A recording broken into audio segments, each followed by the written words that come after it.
ಆಶ್ರಯ ಮನೆಗಳ ಧ್ವಂಸ ವಿವಾದ, ಸಂತ್ರಸ್ತರ ಪರ ಧ್ವನಿ ಎತ್ತಿದವರ ಮೇಲೆ ಹಲ್ಲೆ, ಅರ್ಕಲಗೂಡು ತಾಲೂಕಿನಲ್ಲಿ ಘಟನೆ.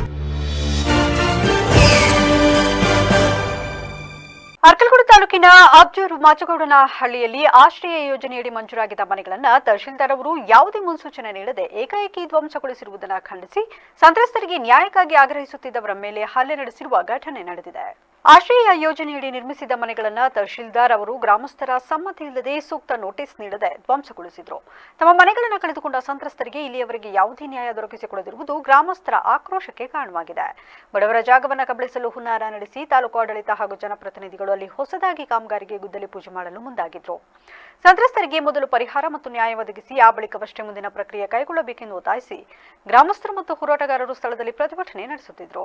ಈ ಸಂದರ್ಭದಲ್ಲಿ ತೇಜೇಶ್ವರ, ದೊರೆ, ಮುನ್ನಾ ಅಲಿಯಾಸ್ ಮೊಹಮ್ಮದ್ ಗೌಸ್, ಎಂಬಿ ಸ್ವಾಮಿ ಮತ್ತು ನಜೀರ್ ಅಹ್ಮದ್ ಎಂಬುವರು ಪ್ರತಿಭಟನಾಕಾರರ ಮೇಲೆ ಹಲ್ಲೆಗೆ ಮುಂದಾಗಿದ್ದು, ಶಾಲು ಧರಿಸಿ ಶಾಂತಿಯುತವಾಗಿ ಹೋರಾಟ ನಡೆಸುತ್ತಿದ್ದ ತಾಲೂಕು ಅಧ್ಯಕ್ಷ ಅಕ್ಮಲ್ ಪಾಷಾ, ಕಾರ್ಯಾಧ್ಯಕ್ಷ ಕಾಂತರಾಜು, ಖಜಾಂಚಿ ಅಬ್ದುಲ್ ಲತೀಫ್ ಹಾಗೂ ಸದಸ್ಯರಾದ ಆದಿಲ್ ಮತ್ತು ಸಾದಿಕ್ ಪಾಷಾ ಅವರ ಮೇಲೆ ಅವಾಚ್ಯ ಶಬ್ದಗಳಿಂದ ನಿಂದಿಸಿ ದೊಣ್ಣೆಗಳಿಂದ ಹಲ್ಲೆ ನಡೆಸಲಾಗಿದೆ ಎಂದು ಆರೋಪಿಸಲಾಗಿದೆ.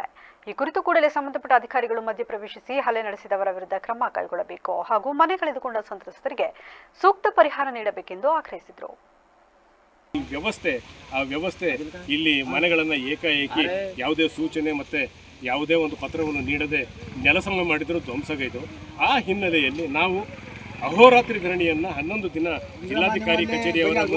ಜಿಲ್ಲಾಧಿಕಾರಿಯವರ ಕಚೇರಿಯ ಮುಂಭಾಗದಲ್ಲಿ ನಿಂತು ನಾವು ಧರಣಿಯನ್ನು ಮಾಡಿದ್ವು. ಆ ಧರಣಿ ಮಾಡಿದ ನಂತರ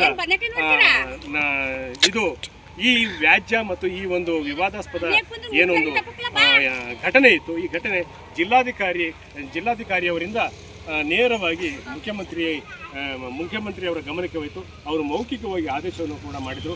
ಬಡವರನ್ನ ಒಕ್ಕಲೆಬ್ಬಿಸಬೇಡಿ, ಅವರಿಗೆ ಮನೆ ರಹಿತರನ್ನಾಗಿ ಮಾಡಬೇಡಿ, ಅವರ ಕುಟುಂಬಗಳನ್ನು ಬೀದಿಗೆ ತಳ್ಳಬೇಡಿ ಅಂತೇಳಿ ಮೌಖಿಕ ಆದೇಶವನ್ನು ಕೊಟ್ಟು ಹಾಸನದ ಜಿಲ್ಲಾಧಿಕಾರಿಯವರಿಗೆ ಖಡಕ್ ವಾರ್ನಿಂಗ್ ಕೊಟ್ಟರು. ಈ ಕೂಡಲೇ ಹಕ್ಕುಪತ್ರ ಇಟ್ಕೊಂಡಿರ್ತಕ್ಕಂಥವ್ರಿಗೆ ಮನೆ ಕಟ್ಕೊಳ್ಳೋಕೆ ಅವಕಾಶ ಕೊಡಿ ಅಂತೇಳಿ ಅವರು ಕೇಳ್ಕೊಂಡ್ರು.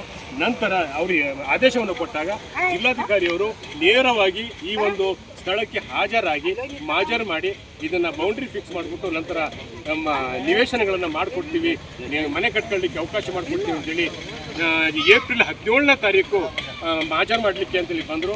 ಮೇ 5 ತಾರೀಕಿನ ಒಳಗಡೆ ನಾವು ನಿಮಗೆ ಮನೆಗಳನ್ನು ಕಟ್ಕೊಳ್ಳಿಕ್ಕೆ ಈ ನಿವೇಶನಗಳಲ್ಲಿ ಅವಕಾಶ ಕೊಡ್ತೀವಿ ಅಂತೇಳಿ ಹೇಳಿದ್ರು.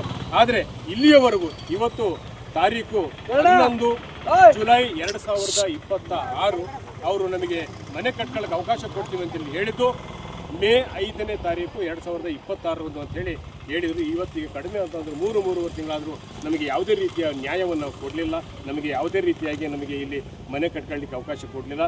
ಮನೆ ರಹಿತರಾಗಿ ಇವತ್ತು ನೆಂಟರಷ್ಟರ ಮನೆಯಲ್ಲಿ ಉಳಿತಕ್ಕಂಥ ಕೆಲಸ ಇವತ್ತು ನಾವು ಸಂತ್ರಸ್ತರು ಅನುಭವಿಸ್ತಾ ಇದ್ದೀವಿ. ಹಾಗಾಗಿ ಈ ಒಂದು